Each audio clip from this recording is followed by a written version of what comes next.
I accidentally discovered my company's secret fraud system, then they tried to blame me. I never thought I'd be the type of person posting on Reddit about my life. But after what happened last week, my friends told me this story belongs here. And honestly, I need to get it off my chest. Before I explain what happened with my boss, the company, and the lawsuit that's probably about to explode, I need to start with some background. Because none of this would make sense without it. I'm 29 years old now. 3 years ago, I moved to Texas with exactly $412 in my bank account, a rusty Honda Civic that could barely survive highway speeds, and a suitcase that mostly contained clothes from Walmart clearance racks. But that wasn't the beginning of my story. The real beginning happened years earlier. I grew up in a small town in Arkansas. The kind of town where everyone knows everyone, gossip spreads faster than Wi-Fi, and if your family name isn't respected, life can get pretty difficult. My dad worked construction. My mom worked nights at a nursing home. They worked hard. Harder than anyone I've ever met. But money was always tight. We weren't poor enough to qualify for much help, but we were definitely poor enough to struggle every single month. I remember nights when the electricity bill came late and my parents whispered in the kitchen about which bill could wait another week. As a kid, I pretended not to hear those conversations. But I always did. Those moments shaped me more than anything else. I promised myself something very early in life. I was never going to live paycheck to paycheck forever. School wasn't easy either, not because of grades. Grades were actually the only thing I was good at. The real problem was, I was the quiet kid. Shy, skinny, nerdy, which meant I was a perfect target for the few guys in school who enjoyed making life miserable for others. I got shoved into lockers more times than I can count. Lunch trays knocked out of my hands. Books thrown into trash cans. Classic high school movie stuff, except it wasn't funny when it was happening to you. But here's the thing, bullying does one of two things to people. It breaks them, or it turns them into something stronger. For me, it did the second. Instead of fighting back physically, I focused on the only weapon I had. My brain. I studied like crazy, stayed after school, helped teachers with computer issues. That's when I discovered something that would change my life. Coding. The school had an old computer lab that almost nobody used. Most of the machines were outdated and slow. But to me, they felt like a doorway to another world. I started teaching myself programming through free online tutorials. JavaScript, Python, basic web development. Every afternoon, while other kids were playing sports or hanging out, I was sitting in that lab writing code. I didn't realize it then, but those quiet afternoons were building my future. Fast forward a few years. I graduated high school near the top of my class. But college wasn't simple. My parents couldn't afford tuition. And student loans scared the hell out of me. So I took the only path that made sense. Community college. During the day, I studied computer science. At night, I worked at a grocery store stocking shelves. Sleep became optional, but I kept going, because I had a goal. After 2 years, I transferred to a university in Texas with a partial scholarship. That move changed everything. Texas was different, bigger, faster, full of opportunity, but it was also intimidating. I didn't know anyone. I had almost no money. And compared to some of the students there, I felt completely out of place. Many of them came from wealthy families. Nice cars, brand name clothes, expensive laptops. Meanwhile, I was still driving my dying Honda Civic and eating ramen 3 nights a week. But once again, I used the only advantage I had, hard work. I became obsessed with improving my skills. Coding challenges, freelance work, internships, anything that helped me learn faster. By my final year, something crazy happened. A tech startup offered me an internship. That company would later become the place where everything in this story began. The company was called Brightcore Solutions. At the time, it was a growing tech startup in Dallas. They specialized in building data management software for mid-sized businesses. Nothing flashy, but very profitable. When I first walked into their office, I felt like I had stepped into a different universe. Glass walls, standing desks, free coffee machines, people walking around with MacBooks like they were accessories. And there I was, the nervous intern trying not to look like I didn't belong. That's where I met the two people who would change my life. Mark Davidson and Kevin Holt. Mark was the founder and CEO, mid-40s, sharp suit, perfect hair, the kind of guy who could walk into a room and immediately command attention. Everyone respected him, or at least, they acted like they did. Kevin, on the other hand, was the lead developer, and the complete opposite personality. Messy desk, hoodie every day, constantly drinking energy drinks. But when it came to coding, the guy was a genius. Kevin became my mentor. He saw something in me. Maybe it was my work ethic. Maybe he remembered being the broke intern himself years earlier. Either way, he started teaching me everything he knew. And I learned fast, very fast. Within 6 months, I was contributing real code to the company's main software product. Within a year, they hired me full-time. For the first time in my life, I felt like I was finally moving forward. But what I didn't realize back then was that Brightcore Solutions had problems hiding beneath the surface. Problems that would eventually drag me straight into the biggest mess of my life. At first, everything looked normal. Deadlines, meetings, code reviews, typical tech company stuff. But slowly, little things started feeling strange. Projects would suddenly change direction without explanation. Developers would be asked to implement features that didn't make much sense. Certain financial data inside the system looked unusual. At first I assumed I just didn't understand the bigger picture. After all, I was still relatively new. But then something happened that made my stomach drop. One night I was working late in the office. Around 10 p.m., most people had already gone home. I was debugging an issue in our company's data reporting system. And while tracing a bug in the database, I saw something that shouldn't exist. A hidden module, not documented anywhere, not mentioned in any internal files. Just buried inside the system. Curious, I opened the code, and the moment I started reading it, my heart started beating faster. Because that code wasn't just some unused feature. It was manipulating financial reports, altering numbers, redirecting transactions. At first I thought I was misunderstanding something. But the more I looked, the worse it became. This wasn't a bug, it was intentional. Someone had built a system designed to quietly alter financial data before reports were sent to clients. And if my understanding was correct, that meant only one thing. Fraud. Large-scale fraud. I remember sitting there in the quiet office, staring at the screen. Trying to convince myself I was wrong. Trying to believe there was some logical explanation. But deep down, I already knew. Something very illegal was happening inside the company I worked for. And somehow, I had just stumbled directly into the middle of it. At that moment, I had two choices. Close the code, pretend I never saw it, continue living my normal life, or start asking questions. Looking back now, I really wish I had chosen the first option. Because the moment I started digging deeper, everything in my life began to change. And I had no idea how dangerous the situation actually was. Not yet, but I was about to find out. The hard way. Update 1. A lot of people asked what happened after I found the hidden code. Honestly, I wish I could say I handled the situation calmly and intelligently. But the truth is, I panicked. When you suddenly realize the company paying your salary might be involved in fraud, your brain doesn't exactly operate at full logic mode. That night in the office, I stared at the screen for almost 20 minutes. The code didn't change, the numbers didn't magically explain themselves. And the deeper I looked into the module, the more obvious it became that someone had spent months designing it. It was clean code, carefully structured, almost elegant, which somehow made it even worse. Because this wasn't a mistake. Someone very skilled had written it. Eventually I shut my laptop and went home. But sleep didn't come easily that night. I kept asking myself the same question over and over. Who wrote that code? The next morning I decided to talk to the one person I trusted inside the company. Kevin. If you remember from my previous post, Kevin was the lead developer and basically my mentor. If anyone knew about the system architecture, it would be him. So around lunchtime, I walked over to his desk. Kevin was doing his usual routine, half listening to music, half typing code like a machine. I pulled up a chair. He glanced at me and removed one headphone. What's up? I hesitated. Even saying it out loud felt risky. But eventually I asked, hey, quick question about the reporting system. Kevin shrugged. Sure. I tried to sound casual. So last night I was debugging something and noticed a module called FX_report handler. I couldn't find any documentation for it.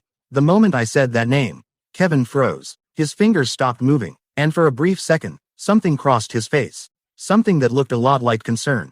Then he quickly recovered. Oh yeah, that thing. His tone was way too casual. Old legacy system. Ignore it. That answer didn't make sense. The code I saw wasn't old. It was recently updated. I had seen commit timestamps from just a few weeks ago. So I pushed a little. But it's still connected to the reporting pipeline. Kevin leaned back in his chair and stared at me for a few seconds. Then he sighed. Listen, man, not every part of the system is your responsibility. That was the first red flag. Kevin had never talked like that before. Normally he encouraged curiosity, learning, exploring the codebase. But now he looked uncomfortable. Then he lowered his voice. Just focus on the tasks assigned to you. That was it. Conversation over. I walked away feeling even worse. Because Kevin didn't deny anything. He didn't explain anything. He just told me to stay away from it. And that only meant one thing. He knew. Over the next few days, I tried to forget about it. I really did. I focused on my assigned projects. Fixed bugs. Attended meetings. Did everything a normal employee should do. But something had changed. Once you notice something suspicious, it's impossible to completely ignore it. And then something else started happening. Small things at first. but enough to make me uncomfortable. My access permissions suddenly changed. Certain folders I used to open freely were now restricted. My supervisor started checking my work more often than usual, and during meetings, I noticed Mark Davidson watching me more closely. If you remember, Mark was the CEO. Before this week, I had spoken to him maybe 5 times total. Now suddenly it felt like he was aware of my existence. One afternoon, I walked into the break room to grab coffee. Mark was standing near the window talking to someone on the phone. The moment he saw me enter, he stopped speaking. He turned slightly away and lowered his voice. Maybe it was coincidence. Maybe I was imagining things, but the timing felt strange. Then it got stranger. 3 days after my conversation with Kevin, I received a calendar invite. Subject line, meeting 4:30 p.m. Organizer, Mark Davidson. My stomach dropped. The CEO had never scheduled a private meeting with me before. Not once. And now suddenly he wanted to talk. Alone. The rest of the afternoon felt like waiting for a doctor to deliver bad news. My mind kept replaying every possible scenario. Did they know I looked at the code? Was I about to be fired? Or worse, blamed for something? By the time 4:30 arrived, my hands were slightly shaking. I walked into Mark's office. His office looked exactly how you'd imagine a tech CEO's office. Minimalist. Glass walls. Huge desk. City skyline view. Mark was sitting behind his desk scrolling through his tablet. He looked up when I entered. Have a seat. His voice was calm. Too calm. I sat down. For a moment he didn't speak. He just studied me like he was analyzing data. Then he smiled. You've been doing good work here. I nodded. Thank you. He tapped something on his tablet. I've noticed your progress since you joined. That part was true, but something about the conversation felt rehearsed. Then he leaned forward slightly. Tell me something. My chest tightened. How are you adjusting to the company? It was a strange question. But I answered honestly. It's been great. I've learned a lot. He nodded slowly. Then he asked the question that confirmed my fears. Have you come across anything unusual in our systems? There it was. The room suddenly felt very quiet. This was the moment. My brain raced through possible answers. If I admitted seeing the code, I might be stepping into something dangerous. But lying directly to the CEO also felt risky. So I chose the safest option I could think of. I've mostly been focused on my assigned modules. Mark held eye contact with me for a few seconds. Then he smiled again, but this time the smile didn't reach his eyes. That's good. He leaned back in his chair. Because sometimes junior developers get curious about things they don't fully understand. My heart started pounding. He continued speaking casually, and curiosity can lead to misunderstandings. The message was very clear. This wasn't a friendly conversation. This was a warning. Then Mark stood up and walked toward the window. Brightcore is growing quickly. He looked out at the city. A lot of people depend on this company. He turned back toward me. So it's important that employees focus on their responsibilities and trust leadership to handle the bigger picture. I nodded slowly. I understand. Mark walked back to his desk and sat down. Good. He tapped his tablet again. You can get back to work. Just like that, the meeting ended. I left his office feeling like a weight had been placed on my chest. Because that conversation confirmed something important. They knew, maybe not exactly what I saw, but they suspected something, and they were watching me very closely. But the story doesn't end there. Because later that night, something happened that made the situation 10 times worse. When I got home and opened my laptop, I discovered someone had logged into my company account remotely from inside the office after I had already left, and the activity log showed something terrifying. Someone had accessed the exact hidden module I found, using my credentials, which meant only one thing. Someone was trying to make it look like I was the one who wrote it. Update 2. When I saw the login activity on my account, my first reaction was confusion. My second reaction was pure panic. The log clearly showed that my employee credentials had been used at 9:47 p.m. But the problem was simple. At 9:47 p.m., I was not at the office. I was at home, sitting on my couch eating leftover pizza and watching random YouTube videos. Which meant one thing. Someone inside Brightcore had accessed the system using my credentials, and they had opened the exact hidden module I had discovered. The one manipulating financial reports. The one that could destroy the company if the truth came out. And now, the system logs made it look like I was involved. I stared at my laptop screen for a long time. My brain was trying to process the situation. Maybe it was an automatic process. Maybe the logs were wrong. Maybe someone accidentally used my login. But the deeper I looked into the activity record, the more obvious it became. This wasn't an accident. Whoever did this knew exactly what they were doing. The logs showed file edits, data access, even a test execution of the reporting system. And all of it was tied to my account. That's when the realization hit me like a truck. Someone wasn't just covering their tracks. They were setting me up. That night I barely slept. Every possible scenario ran through my mind. If the company got investigated, the logs would show my credentials touching the fraud system, which meant I would become the easiest person to blame. Young developer, relatively new employee, not important enough to fight back. The perfect scapegoat. By morning I had made a decision. I needed proof. If someone was trying to frame me, I had to document everything before it was too late. The next day I arrived at the office earlier than usual. Most people weren't there yet, which was exactly what I wanted. I logged into the system and opened the internal security logs again. This time I didn't just read them. I copied everything: timestamps, IP addresses, access records, anything connected to my account activity. Then I noticed something interesting. The login that used my credentials had come from an internal workstation. Office workstation number D17. I quickly checked the employee workstation list. Desk D17 belonged to someone in the finance department. A guy named Robert Mills. Now here's the thing. Robert had nothing to do with software development. He worked with accounting reports, which meant he absolutely should not be running developer modules in the system. That alone was suspicious. But things got worse when I checked the building access logs. Every employee badge scan was recorded when entering the office after hours. Guess whose badge was used to enter the building at 9:30 p.m. last night? Robert Mills. At that moment I had my first real clue. Someone in finance had used my credentials to access the fraud module. But one question still remained. How did they get my password? Around mid-morning, I tried to talk to Kevin again. I needed answers. Kevin was sitting at his desk as usual, typing away with 2 monitors full of code. I walked over and lowered my voice. Hey, can we talk for a minute? Kevin looked tired, like he hadn't slept much. He sighed but nodded. We stepped into one of the small conference rooms. As soon as the door closed, I spoke. Someone used my credentials last night. Kevin's expression changed instantly. What do you mean? I explained everything. The login time, the workstation number, Robert from finance. Kevin listened silently, but his reaction wasn't what I expected. Instead of looking shocked, he looked worried, very worried. He rubbed his face and leaned back in the chair. Listen carefully, he said. Stop digging. That sentence hit me like a brick. Kevin, someone is trying to frame me. I know. His answer was quiet, but it was the confirmation I needed. You know. Kevin nodded slowly. Then he said something that made my stomach drop. You're not the first person to notice the reporting system. The room suddenly felt smaller. What does that mean? Kevin hesitated. Then he spoke again. 2 years ago, another developer started asking questions. What happened to him? Kevin looked directly at me. He doesn't work here anymore. Did he quit? Kevin didn't answer. The silence said enough. My heart started beating faster. Kevin, is the company committing fraud? Kevin stood up and walked toward the glass wall of the conference room. He looked outside to make sure nobody was listening. Then he turned back toward me. You need to understand something, he said quietly.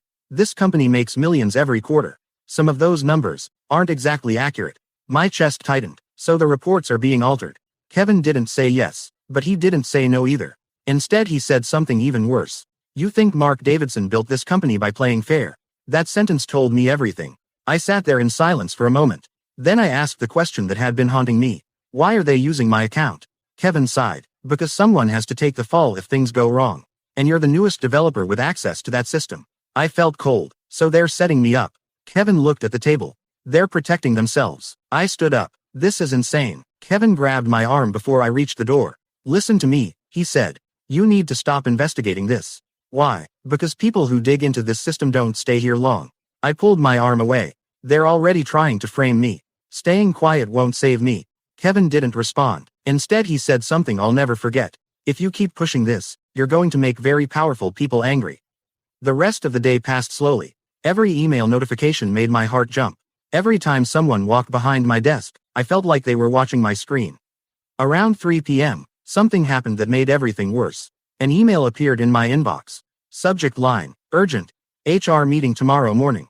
My stomach dropped again. The sender was Human Resources. And Mark Davidson was copied on the email. The message was short. Please attend a mandatory meeting tomorrow at 9 a.m. regarding system access concerns. System access concerns. Those 3 words felt like a punch to the chest. They were already moving, which meant my time was running out. That night I sat in my apartment staring at my laptop again. But this time, I wasn't just scared. I was angry, because if they were planning to blame everything on me, I needed protection, and there was only one way to get it. I opened a new browser tab and searched for something I had never thought I would need. Corporate fraud lawyer. What happened next would eventually lead to federal investigators, a company scandal, and the biggest mistake Mark Davidson ever made. But at that moment, I had no idea how big this situation was about to become. I barely slept the night before the HR meeting. My mind kept replaying every possible outcome. Maybe they were just going to question me. Maybe they were going to fire me. Or maybe they were going to accuse me of something much worse. Around midnight I made the decision that probably saved me later. I started documenting everything. I copied the system logs I had already saved and moved them to an external drive. Then I took screenshots of the database activity tied to my account. The timestamps, the workstation ID, everything. I also exported the building access logs showing that Robert from finance had entered the building that night. If someone was trying to frame me, I wasn't going down quietly. When I finally looked at the clock again, it was almost 3 a.m. Sleep wasn't happening, so I just waited for morning. The office felt different the next day. Maybe it was just my imagination, but it seemed like people were quieter than usual. Or maybe I was just noticing everything more. Every whisper, every glance, every conversation that suddenly stopped when I walked by. At 8:55 a.m. I walked toward the HR conference room. The door was already open. Inside the room sat 3 people. Sarah from our, Mark Davidson, and someone I didn't recognize. A man in a gray suit with a laptop open in front of him. Mark gestured toward the chair across the table. Have a seat. His voice sounded calm, but his eyes were focused. Studying me, I sat down. Sarah gave me a polite smile, the kind HR people practice in the mirror. Thanks for coming in, Alex. Then the man in the gray suit introduced himself. My name is Daniel Reeves. I work with the company's legal department. Legal department. Great. This was definitely not a friendly meeting. Daniel turned his laptop slightly so I could see the screen. We've noticed some unusual activity involving your system credentials. There it was, right out in the open. He clicked something and a log file appeared on the screen. The same activity record I had seen the night before. My account accessing the hidden module. Running reports. Editing data. Daniel folded his hands. Can you explain this activity? I looked at the screen for a few seconds. Then I spoke. That wasn't me. Mark leaned back in his chair slightly. Daniel typed something into his laptop. The logs show your credentials. I know, I said. But I wasn't in the office last night. Daniel raised an eyebrow. Are you saying someone else used your account? Yes. Mark finally spoke. That's a serious claim. His tone was calm, but the message was clear. They expected me to panic. To stumble over my words. To look guilty. Instead I reached into my bag. And pulled out a folder. Inside were printed copies of everything I had collected the night before. System logs. Badge access records. Workstation assignments. I slid the papers across the table. Daniel started reading them. His expression slowly changed. Then he looked up at Mark. Workstation D17. Mark frowned slightly. What about it? Daniel turned the page toward him. The login originated from that workstation. Mark's eyes moved across the document. Then Daniel spoke again. And according to the company workstation list, that desk belongs to Robert Mills from finance. The room went quiet. Mark didn't say anything. Sarah from HR looked confused. Daniel kept reading. Then he looked back at me. Where did you get these logs? I exported them from the system this morning. Another silence. This one felt different, because the script they expected wasn't happening. I wasn't panicking. I wasn't admitting anything. I was pushing back. Mark finally spoke again. Even if the login came from another workstation, that doesn't explain how your credentials were used. I was hoping you could tell me. That, I replied. Daniel closed his laptop slowly. I think we need to investigate this further. Mark looked irritated, very slightly, but enough for me to notice. The meeting ended a few minutes later.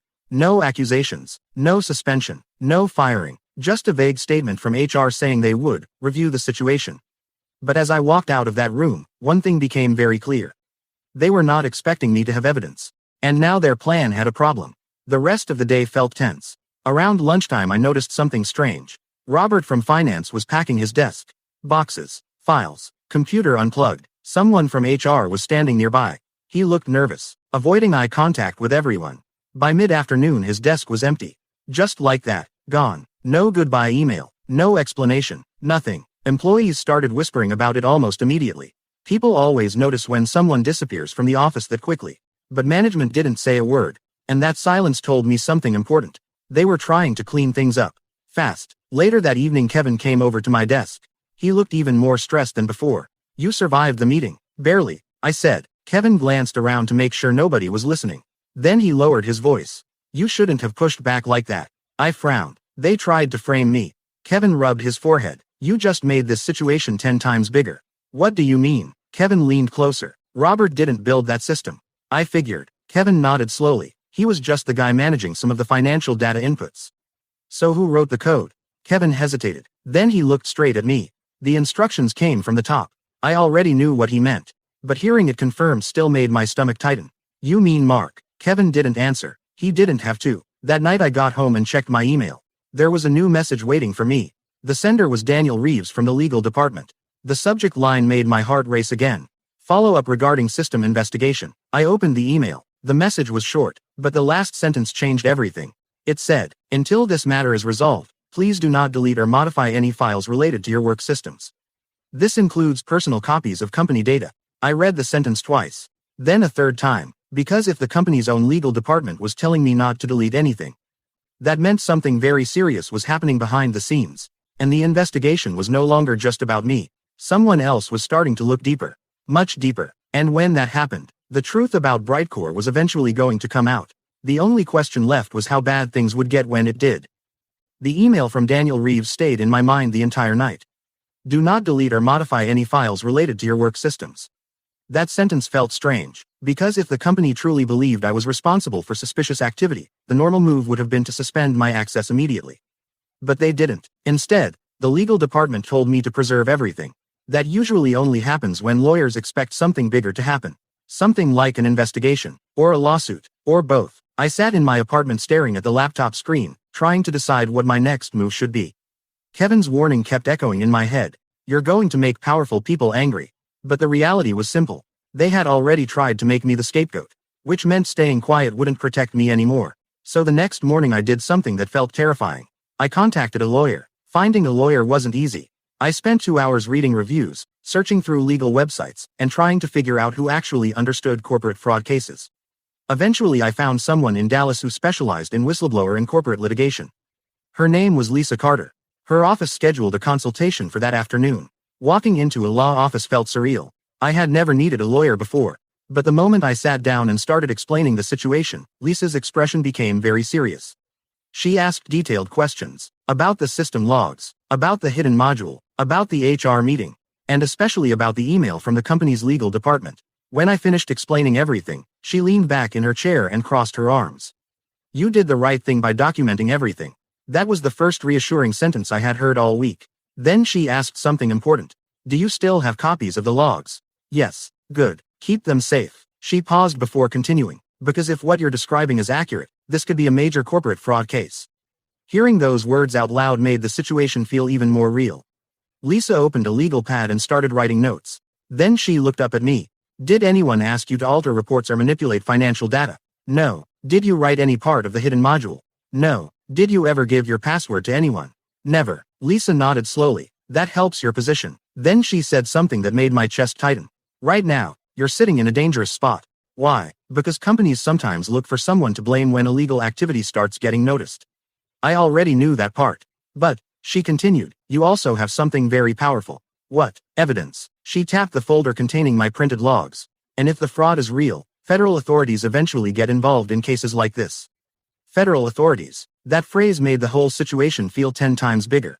The next few days at work were strange. Robert from finance was completely gone. Management still hadn't explained anything. People in the office were whispering constantly. Rumors started spreading. Some employees believed Robert had been fired. Others thought he had quit suddenly. But a few people believed something worse was happening. Meanwhile, Mark Davidson acted like nothing had changed. He walked through the office smiling, holding meetings, talking about future company growth. If you didn't know what was happening behind the scenes, you would think everything was perfectly normal. But I noticed something else. The engineering team suddenly had a new priority. Removing parts of the reporting system. Certain modules were quietly being refactored. That word might sound harmless, but developers know what it often means. Rewrite the code, erase the history, make old systems disappear. The problem was, they couldn't erase everything, because the logs already existed. One afternoon Kevin came over to my desk again. He looked exhausted, dark circles under his eyes. Have you noticed the new project assignments? I nodded. They're rewriting the reporting system. Kevin sighed. They're trying to bury it. Too late for that, I said. Kevin looked at me carefully. You've already talked to someone, haven't you? I hesitated, but lying wouldn't help. Yes. A lawyer. Yes. Kevin leaned back against the desk and rubbed his face again. Honestly, that might be the smartest thing you've done.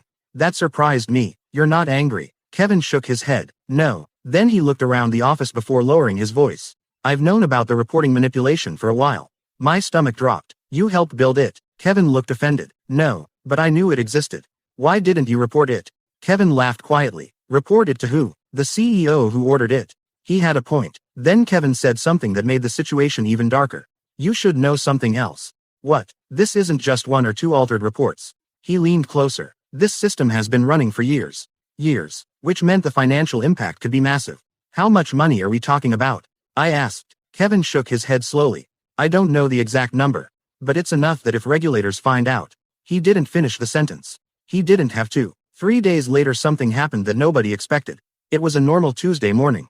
People were drinking coffee. Developers were arguing about code. The office looked completely normal. Then the elevator doors opened. And 4 people walked in.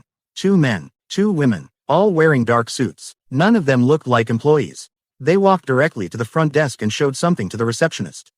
Within seconds the receptionist's face went pale. She picked up the phone. And less than a minute later, Mark Davidson came out of his office. I couldn't hear the conversation from my desk. But I could see Mark's expression change. The confident CEO smile disappeared instantly. One of the visitors handed him a document. Mark read it slowly. Then he nodded once. The group walked toward the conference rooms. And that's when Kevin whispered something from the desk next to mine. I think the storm just arrived. My heart started racing again. Because there are only a few reasons people in suits show up at a tech company like that. And none of them are good. Over the next hour, several managers were called into private meetings. Legal department staff rushed between offices. People started whispering even more. Something big was happening. Something serious. And by lunchtime, the rumor that spread through the office made everyone stop working. Someone said the visitors were federal investigators. If that was true, then Brightcore's problems were just beginning. And Mark Davidson's carefully built empire might be about to collapse. The moment those 4 people walked into the office, the atmosphere inside Brightcore changed. At first, nobody knew exactly what was happening. But everyone could feel it. The normal office noise slowly faded. Keyboards stopped clicking. Conversations became whispers. People started pretending to work while secretly watching the conference rooms. The 4 visitors had gone inside with Mark Davidson and 2 members of the legal department. The door closed. And it stayed closed for a long time. Kevin leaned over from the desk next to mine. Those aren't investors, he said quietly. No, I replied. They definitely aren't. About 30 minutes later, something unusual happened. 2 more managers were called into the conference room. One of them was the head of finance. The other was the IT security director. Neither of them looked happy when they walked past our desks. In fact, the IT director looked like someone had just told him the building was on fire. An hour passed. Then another. The conference room door finally opened. One of the investigators stepped out and spoke with the receptionist. A few minutes later, the entire engineering department received an email. Subject line, mandatory meeting, conference hall, immediately. Everyone stood up from their desks at almost the same time. Nobody knew what was happening, but we all understood something big was going on. When we entered the conference hall, the 4 investigators were standing near the front. Mark Davidson stood beside them. But he looked different. His usual confident posture was gone. His face was tight, stressed. One of the investigators stepped forward. He was a tall man with gray hair and a calm expression. He spoke clearly. My name is Agent Collins. He held up a badge. We are conducting an official investigation regarding financial reporting activities connected to this company. The entire room went silent. Agent Collins continued speaking. During this process, certain systems, records, and employee communications will be reviewed. Then he said something that made everyone glance around nervously. No one is accused of anything at this time. That sentence usually means the exact opposite. He continued. We ask that employees cooperate fully. Do not alter, delete, or remove any company data. I felt Kevin glance at me. Then Agent Collins finished with one last sentence. If you have information relevant to this investigation, you may speak with us confidentially. The meeting ended shortly after that. But the damage had already been done. The rumor spread through the building like wildfire. Federal investigators were inside Brightcore. The office environment after that meeting became incredibly tense. Employees started acting differently almost immediately. Some people avoided conversations. Others started whispering constantly. A few managers looked like they were about to have panic attacks. But the most interesting reaction came from Mark Davidson. Instead of disappearing into his office, he walked around the floor talking to employees. Smiling, shaking hands, trying to act like everything was normal. But nobody was fooled. Confidence like his doesn't vanish unless something serious is happening behind the scenes. Later that afternoon, Kevin and I were called into separate interviews with the investigators. When my turn came, an assistant escorted me to one of the smaller meeting rooms. Agent Collins was sitting there with another investigator, a woman named Agent Ramirez. They asked me to sit down. Agent Collins spoke first. We understand you recently reported suspicious system activity connected to your credentials. So they already knew. I nodded. Yes. Agent Ramirez opened a folder on the table. Inside were printed copies of the same logs I had given HR earlier. Can you walk us through how you discovered this module? For the next 40 minutes, I explained everything. The debugging session, the hidden reporting code, the suspicious login activity, the workstation belonging to Robert from finance. Both agents listened carefully. Occasionally they asked detailed technical questions. Questions that made it clear they already understood the system pretty well. At one point Agent Ramirez asked something interesting. Did anyone in leadership instruct you to modify financial reports? No. Did anyone ask you to stay quiet about the module? I hesitated. Then I answered honestly. My supervisor suggested I stop investigating. Agent Collins wrote something in his notebook. Then he asked another question. Did you speak with an attorney? That surprised me, but I nodded. Yes. Agent Collins simply said, good. That single word made me realize something important. They weren't here to blame me. They were building a case. When the interview ended, Agent Collins stopped me before I left the room. One more question. I turned back. He looked directly at me. Do you believe the reporting system was intentionally designed to manipulate financial results? I took a breath. Then I answered, yes. Agent Collins nodded slowly. Thank you for your cooperation. The next few days inside the company were absolute chaos. Investigators were everywhere. They reviewed servers, interviewed employees, collected documents. The legal department looked completely overwhelmed. Meanwhile, something even more dramatic started happening. Executives began disappearing. First the head of finance stopped coming to the office. Then one of the senior managers suddenly took leave. 2 days later, Mark Davidson himself stopped showing up. Officially, the company said he was handling external matters. But nobody believed that. On Friday afternoon, Kevin walked over to my desk again. You see the news yet? What news? He turned his laptop screen toward me. There was an article from a financial website. The headline said, Federal authorities investigating Dallas tech firm Brightcore Solutions. My stomach tightened as I read the article. It mentioned irregularities in financial reporting, possible investor fraud, and a multi-year investigation into altered business data. Kevin leaned back in his chair. Well, he said quietly, I guess the truth is finally coming out. But the story wasn't over yet. Because later that night, my phone rang. The number was unfamiliar. When I answered, the voice on the other end introduced himself. It was Agent Collins, and the first thing he said made my heart start racing again. Alex, we need to speak with you again. Why? There was a short pause. Then he said something that changed everything. We have reason to believe someone inside Brightcore attempted to destroy evidence. That alone sounded bad, but his next sentence was even worse. And your name just appeared in a set of internal emails connected to that attempt. My stomach dropped instantly, because if my name was now connected to evidence destruction, someone inside that company was still trying to frame me, and they were making one last desperate move before the entire scandal exploded. The phone call from Agent Collins stayed in my head the entire night. My name appearing in internal emails about destroying evidence was the last thing I expected. For a few seconds after he said it, I couldn't even respond. Then I finally asked the obvious question. How is my name connected to that? Agent Collins answered calmly. That's what we want to discuss. We scheduled another meeting the next morning. After the call ended, I immediately called my lawyer, Lisa Carter. When I explained the situation, she didn't sound surprised. In fact, she sounded almost prepared for it. Alex, she said, when companies get caught in fraud investigations, someone usually tries a final move. What kind of move? They try to redirect blame. Her voice became serious. If someone is using your name in emails connected to destroying evidence, we need to see exactly what those emails say. The next morning I met Lisa at her office before heading to speak with the investigators. She reviewed everything again, the system logs, the HR meeting notes, the previous emails. Then she gave me simple instructions. Answer their questions honestly, don't guess, and don't panic. Easier said than done. The meeting with the investigators happened in a federal office building downtown. Walking into that place felt completely different from the company conference rooms. Security checks, government badges, serious faces everywhere. Agent Collins and Agent Ramirez were waiting in a small interview room.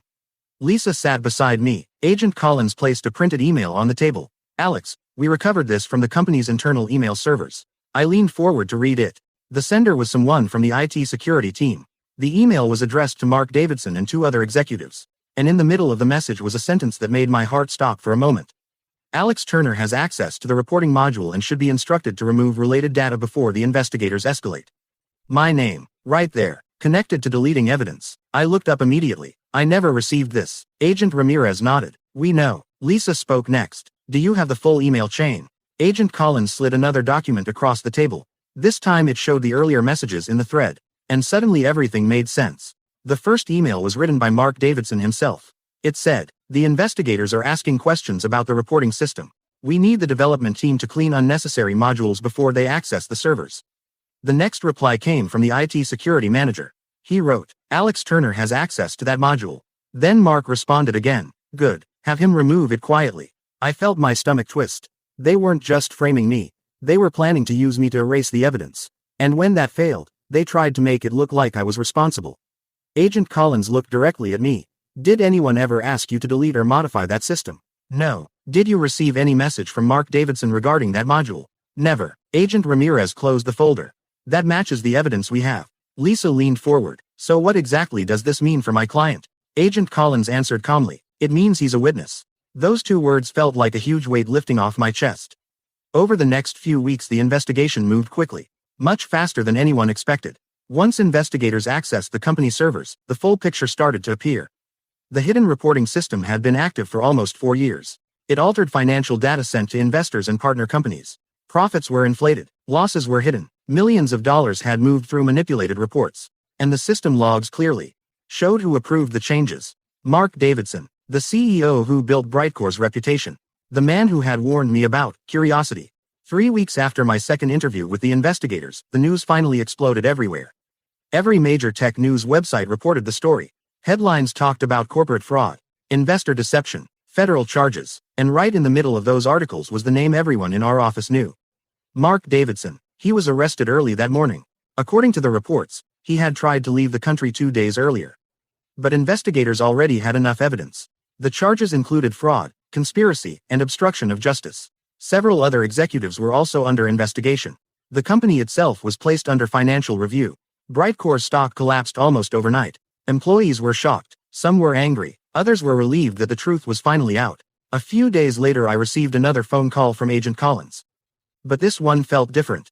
"Alex, I wanted to personally thank you for cooperating." "What happens now?" I asked. "The case will move to federal court." He paused before continuing, "And your documentation helped us connect several important details." Hearing that felt strange. A few weeks earlier I was terrified of losing my job. Now the same information had helped expose a major fraud. As for Brightcore, the company didn't completely disappear.